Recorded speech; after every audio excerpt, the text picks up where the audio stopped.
Bonjour à tous et bienvenue pour cette nouvelle pastille des commissaires de course. Aujourd'hui, je vais continuer mes petits pronos en vue de la saison 2024. Vous en avez l'habitude depuis désormais quelques semaines. On se focalise avec les gars sur des petites previews, des petites présentations pour suivre au mieux l'année qui va débuter, en tout cas d'un point de vue cycliste, puisque le Tour Down Under aura lieu déjà dans une dizaine de jours à peu près.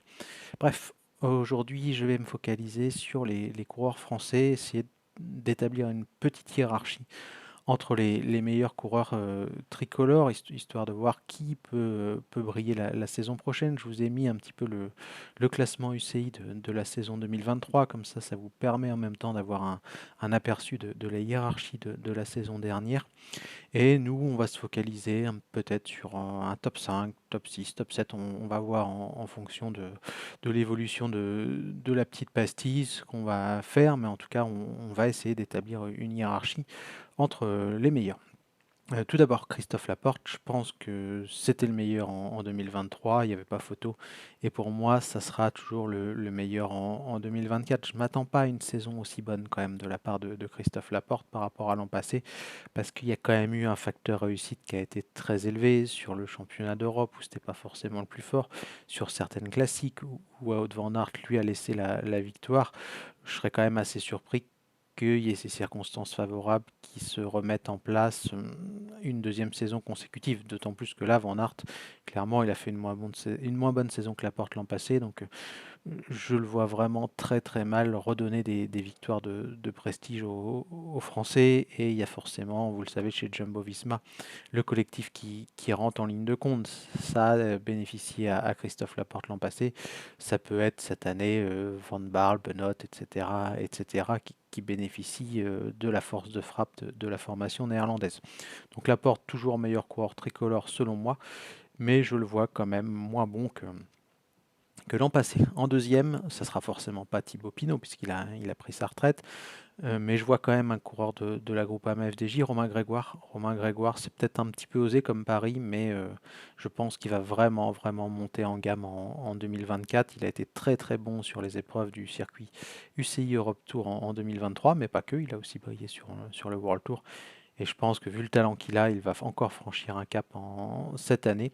Et je le vois donc deuxième, pas très très loin de Christophe Laporte. Je le vois aussi remporter sa première victoire en World Tour cette année, avec pas mal de places d'honneur. Hein, pourquoi pas sur Liège, il a déjà fait sur l'Estrade et sur l'Amstel, etc., etc. Bref, il y a pas mal de terrains de jeu assez sympathiques pour Romain Grégoire en 2024.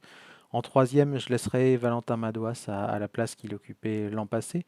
Valentin Madouas, c'est un coureur qui est un petit peu passe-partout, qui peut briller sur les classiques flandriennes, qui est capable de terminer dans un top 10 ou plus ou moins dans un top 10 du Tour de France, champion de France également l'an dernier. Donc, comme je dis, c'est un petit peu un 4-4 Valentin Madouas.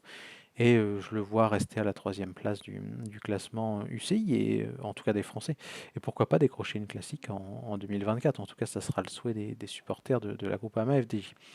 Derrière, les choses se compliquent un petit peu. Je ne vais pas mettre Julien Alaphilippe parce que j'ai du mal à y croire, à un renouveau pour le français. Je vois qu'il y a Paul Penwet aussi, vous le voyez sur le tableau. Malheureusement, le jeune sprinter, il est blessé, donc il ne reviendra pas avant mi-avril.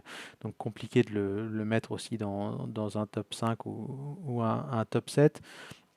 Victor Lafay, j'ai un petit peu de mal à y croire, mais je vous l'ai déjà dit, et même si j'espère me tromper, ça me paraît quand même un peu complexe.